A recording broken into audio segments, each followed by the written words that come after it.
निश्चित या देशाच्या राष्ट्रपती यांनी माझी राज्यसभेचा सभासद म्हणून नियुक्ती केली। हा मी आतापर्यंत कायदा क्षेत्रात जो अभ्यास केला आणि त्याचं हे फळ आहे मी असं मानतो।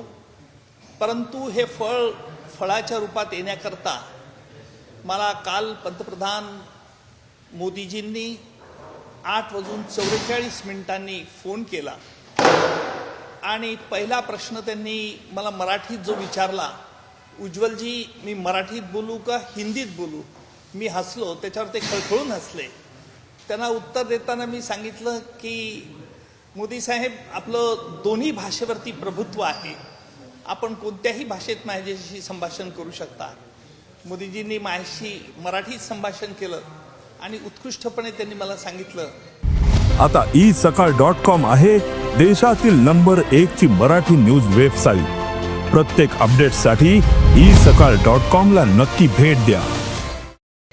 की राष्ट्रपती महोदय, तुमच्यावरती एक जबाबदारी सोपवू इच्छिता आणि ही जबाबदारी देशाच्या दृष्टिकोनातून तुम्ही चांगली सांभाळाल याच्या मी तुम्हाला शुभेच्छा देतो।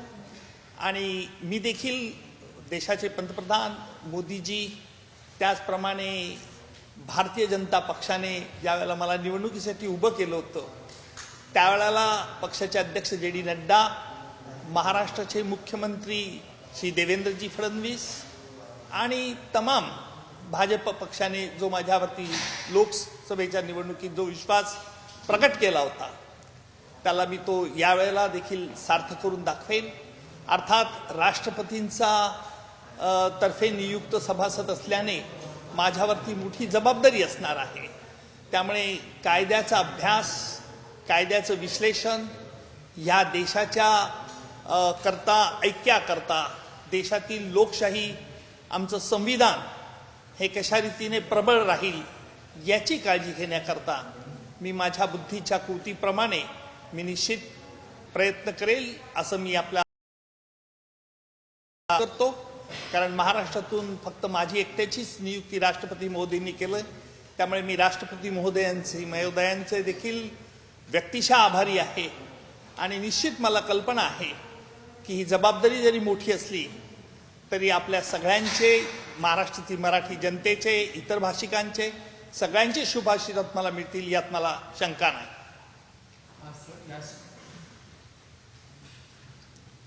त्याचप्रमाणे अनेक दहशतवाद्यांचे खटले चालवत असताना मला आपल्या देशाचे गृहमंत्री अमित भाई यांनी विशेषतः पाकिस्तानबद्दलचे असतील खटले, पाकिस्तानमध्ये गेल्यानंतर पाकिस्तानने देखील सांगितलं होतं की 26 अकराचा कट आमच्या देशात रचला होता, असा पुरावा कुठेही नाही आहे।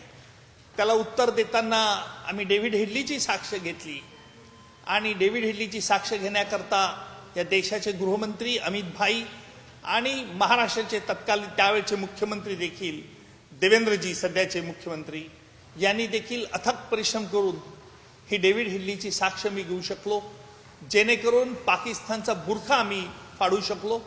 आणि फायनान्शियल ॲक्शन टास्क फोर्सला देखील या बाबतीत पाकिस्तानच्या विरुद्ध कठोर भूमिका घ्यावी लागली हे आपल्याला ज्ञात आहे।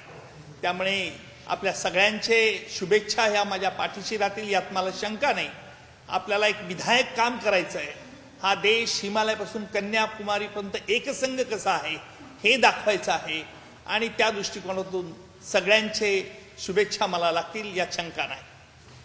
विशेष जर पाहिलं तर एकंदरीत तुम्ही लढवलेली लोकसभेची निवडणूक आणि त्याच्यानंतर आता लागलेली निवडणूक, असं वातावरण आहे सर? नाही, लोकसभेची निवडणुकीच्या वेळेला मी तेवढ्यापुरता लोकसभेच्या निवडणुकीत होतो। नंतर मी आपल्याला कल्पना असेल की लोकसभेची निवडणूक ही एका वेगळ्या मुद्द्यावरती लढली गेली, जिथे गैरसमजुती पसरवल्या गेल्या, जिथे गैरसमजुतींना लोक बळी पडले। परिणाम ज्या लोकांच्या लक्षात आलं की आपलं चुकलं, हा जो गोबेल्स प्रोपगंडा आहे, जे विशेषतः कसाबनेच्या गोळीने आमच्या या राज्यातील शहीद झालेले शहीदांची हत्या झाली नाही असं सांगण्यापुरता देखील काही राजकीय नेत्यांची मजल गेली होती। हे बघितल्यानंतर लक्षात आलं की गोबेल्स प्रोपगंडा हा काय असतो हा लोकसभेच्या निवडणुकीत मला बघायला मिळाला.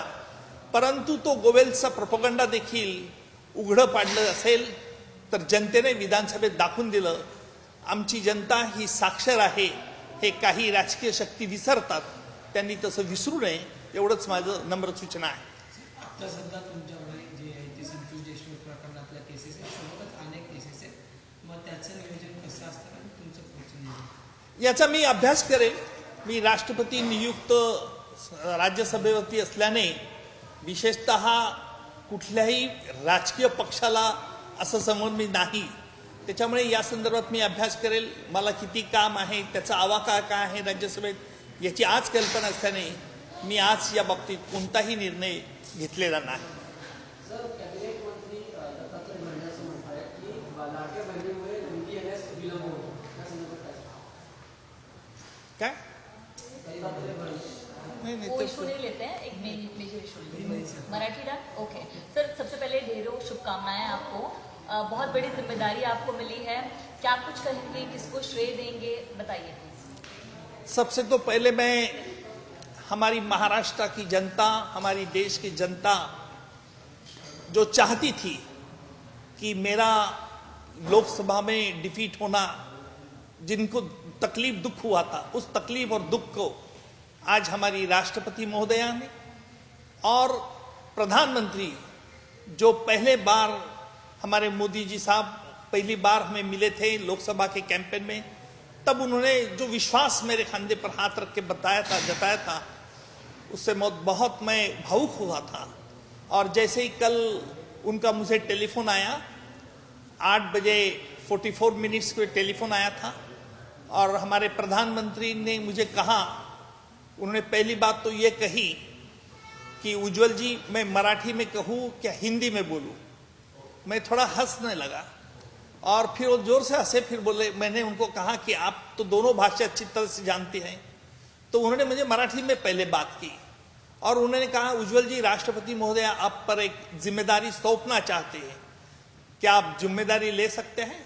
मतलब आप बताइए कौन सी जिम्मेदारी है. तो उन्होंने मुझे कहा कि हम राष्ट्रपति महोदय का ऐसा निर्णय है कि आपको राज्यसभा में लिया जाए ताकि देश के लिए, संविधान के लिए कुछ अपना शक्ति खर्च कर सके. तो मैंने तुरंत हाँ कर दी और उसका फल इतना इमीडिएट हुआ. तो मैं हमारे देश के प्रधानमंत्री, भाजपा के जेपी नड्डा जी और गृह मंत्री अमित भाई जी और हमारे महाराष्ट्र के मुख्यमंत्री देवेंद्र फडणवीस, इनका व्यक्तिशः आभारी हूँ. क्योंकि जो लोकसभा में मेरा डिफीट भी हुआ था, उस वक्त उन्होंने मुझे कहा था कि उज्जवल जी लाइफ में तो ऐसे होता है, लेकिन मैं वो भूल भी गया था क्योंकि मैं तो केसेस मेरी चला रहा था. क्योंकि जो आज तक शुरुआत से ही मैंने जो प्रैक्टिस की है तो हमेशा आरोपी के खिलाफ ही प्रैक्टिस की है और शुरुआत से ही मैं एक पब्लिक प्रोसेस नाम से जाना जाता हूँ. और इसलिए जो देश के प्रति, जो हमारे संविधान के प्रति खिलाफ जो षड्यंत्र करते थे, जिनको बड़े बड़े मर्डर्स करते थे, उनके खिलाफ मैं मामला चला था. और उसकी वजह से आज जो राष्ट्रपति महोदय मुझे विश्वास प्रकट किया, मैं इससे बहुत खुश हूँ और मैं पूरी हमारी जनता का व्यक्तिशः आभारी हूँ. सर, एक बहुत ही स्ट्रॉन्ग बैकग्राउंड से आप आते हैं, एक बड़े प्रमुख राज्य से आते हैं, तो किन मुद्दों को आप खास तौर पर राज्यसभा में पेश करेंगे, किन मुद्दों पर आपकी कोशिश होगी बात करने की? देखिए, हमारे देश में जो आज पहली बार कुछ शक्तियां कुछ भाषा हो या कुछ धर्म हो, इस पे जो बात करते हैं और जो हमारे डॉक्टर बाबा साहेब आम्बेडकर ने हमें जो संविधान दिया है, उस संविधान के खिलाफ जो षड्यंत्र करते हैं, उनके लिए हमें कानून किस प्रकार का सशक्त बनाए. आज पूरे विश्व में हमारी देश का डेमोक्रेसी जो है वो बहुत बलवान है, क्योंकि हमारे देश में अलग अलग स्टेट है, अलग अलग लैंग्वेजेस है. फिर भी हम जब हमारे देश पे कोई हमला करता है, हम देश से कोई ये करता है, तो हम यूनाइट हो जाते हैं. मुझे लगता है कि ये यूनिटी और सॉलिडेरिटी ये हमें कंफर्म और आगे चल के कायम रखनी होगी. और इसके लिए जो इससे नहीं मानते, जो एक अलग विचार करते हैं उनके खिलाफ कानून किस तरह से बलवान करना चाहिए। हमारे देश के मुख्य न्यायाधीश गवई साहब ने कल ही जो जताया था कि अभी भी हमारे न्याय व्यवस्था में संशोधन करना बहुत जरूरी है, क्योंकि कई मामले कई सालों तक चलते हैं और आखिर डिलेड जस्टिस अगर होता है तो इट्स अ बरीड जस्टिस। इसलिए क्या करना चाहिए, कानून में किस प्रकार का संशोधन लाना चाहिए, न्यायपालिका किस तरह से लोगों को लगना चाहिए कि हाँ, क्योंकि आज ही हमारा देश की न्यायपालिका सर्वश्रेष्ठ, इसमें कोई चारा नहीं। लेकिन फिर भी मैं कहूंगा कि इस न्याय व्यवस्था में कुछ सुधार लाना जरूरी है, क्योंकि न्यायाधीश और न्याय ये अबाउ सब सस्पिशन चाहिए। और इसलिए हमें क्या कानून में क्या सुधार कर सकते हैं, किस तरह लोगों में विश्वास पैदा कर सकते हैं, किस तरह में हमारा संविधान बरकरार रख सकते हैं, इसके लिए मैं मेरा वक्त व्यतीत करूंगा। Sir, as a judiciary member we know कि उज्ज्वल निगम क्या ब्रांड है, लेकिन एज अ लेजिस्लेटिव मेंबर अभी आपका क्या एम है आगे? देखिए, अभी तो ये नया, मेरे लिए तो बहुत नया फील्ड है। मैं एज ए स्टूडेंट के हैसियत से कुछ वक्त उधर गुजारूंगा, ताकि मेरी लिमिटेशंस क्या है, मुझे क्या करना है, इसका आने के बाद मैं जरूर आपसे शेयर तो करूंगा। लेकिन मैं आपको ये आश्वासित करता हूं कि हमारे देश के प्रधानमंत्री मोदी साहब, गृह मंत्री अमित शाह जी, इन्होंने और हमारे राज्य के मुख्यमंत्री देवेंद्र जी फडणवीस, इनकी एक जो कोशिश रही है कि देश सबसे पहले, नेशन इज द फर्स्ट, और इसी विचार से मैं ज्यादा प्रभावित भी हूं, क्योंकि जब भी मैं दहशतगर्दी के खिलाफ केस चलाता हूं तो उनको ऑब्जेक्ट क्या है। जब 26/11 के हमले के बाद मैं खुद पाकिस्तान में गया था, हमने कहा कि जिन्होंने साजिश रची 26/11 की, उस साजिशकर्ता को अभी तक सजा नहीं हुई है। देखिए, पाकिस्तान में अभी भी वो ट्रायल इन कैमरा चल रही है, किसी को पता नहीं। हमने तो कसाब के खिलाफ ट्रायल ओपन कोर्ट में चलाए, और इतना ही नहीं तो कसाब के बचाव के लिए 2 वकीलों को भी नियुक्त किया गया था। हमारी जुडिशरी इतनी ट्रांसपेरेंट है, और वहां पाकिस्तान में जो सरकार चला रही है ट्रायल, उसके लिए वो कह रहे थे कि सबूत दो। उसके लिए हमने डेविड हिडली की गवाही ली, और डेविड हिडली के माध्यम के हमने उनका पूरा पर्दा फाश कर दिया। सर, संतोष देशमुख प्रकरणामध्ये तुम्ही सरकारी वकील आहात, आता काय भूमिका सर, तुम्ही सोडणार की कंटिन्यू करणार? मी यावरती अद्याप काही निर्णय घेतला नाही।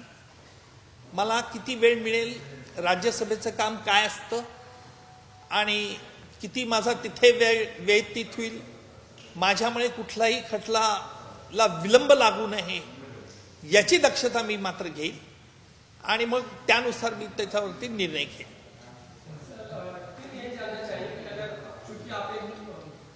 कैंडिडेट है, जिम्मेदारी आप पर अभी भी है, बतौर एडवोकेट राज्यसभा में मनोनीत हो चुके हैं, तो ऐसे में केसेस चलाना क्या सुटेबल हो पाएगा या अलग निर्णय लेंगे आप? वही उसका जवाब मैंने यही दिया कि अभी मुझे पता नहीं है कि राज्यसभा में मेरा कितना वक्त जाएगा, और उस आधार पे मैं जो ट्रायल चला रहा हूं उस ट्रायल पे कितना वक्त लग सकता है, कौन सी स्टेज के।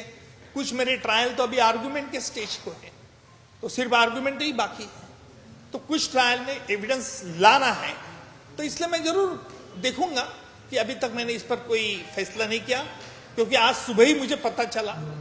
प्रधानमंत्री ने सिर्फ सुझाव दिया था, और प्रधानमंत्री जी ने सुझाव देने के बाद आज और ये नोटिफिकेशन निकला है, गैजेट हुआ है, तो मुझे लगता है कि मुझे सोचने के लिए भी वक्त चाहिए। Sir, you are the only Maharashtrian जिसका नॉमिनेशन हुआ है, तो आप महाराष्ट्र के संबंधित क्या मुद्दे उठाएंगे, हमें पार्लियामेंट में क्या सुनने मिलेगा?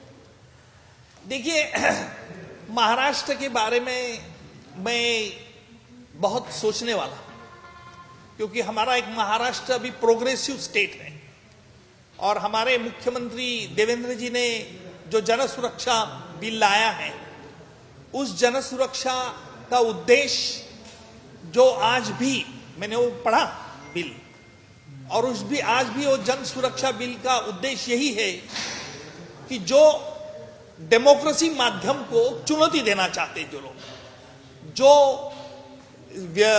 सिटीज में जो मोफिजिल और सिटीज में लोगों को माथे भड़काने की कोशिश कर रहे हैं, उनको कंट्रोल करने के लिए, उनको फाइनेंशियल असिस्टेंस कंट्रोल करने के लिए, और किसी को यह भी डर होता है कि क्या इसका हमें वेपन करके यूज किया जाएगा, तो उसके लिए एडवाइजरी बोर्ड लोगों की नियुक्त की है और एडवाइजरी बोर्ड के फैसले को भी हाईकोर्ट में चुनौती दी जाती है। तो मुझे लगता है कि ये एक जो कानून बनाया गया है इसके ऊपर, जन सुरक्षा, इसमें एक वाइटल ऑब्जेक्ट है और उस ऑब्जेक्ट के मुताबिक इस केस, इस एक्ट का जो होगा, अगर पास होता है तो मुझे लगता है कि महाराष्ट्र के लिए भी बहुत अच्छा होगा, लेकिन अभी भी मैं उसका पूरी तरह से पढ़ाई करूंगा।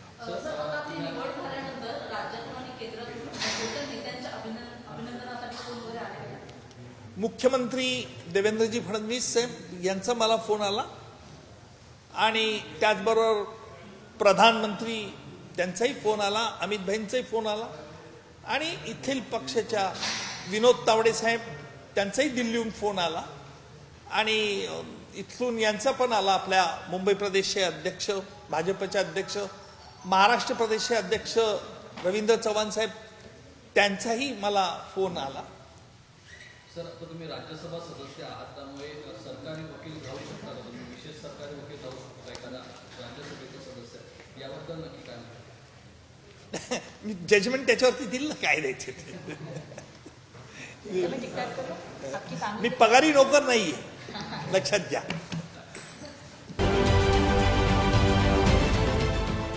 देश विदेशातील प्रत्येक घडामोडींचे लाईव्ह अपडेट मिळवण्यासाठी आता साम टीव्हीच्या सर्व सोशल मीडिया प्लॅटफॉर्मला लाईक, फॉलो आणि सबस्क्राईब करा। तसंच सर्व नोटिफिकेशनसाठी बेल आयकॉन प्रेस करायला विसरू नका।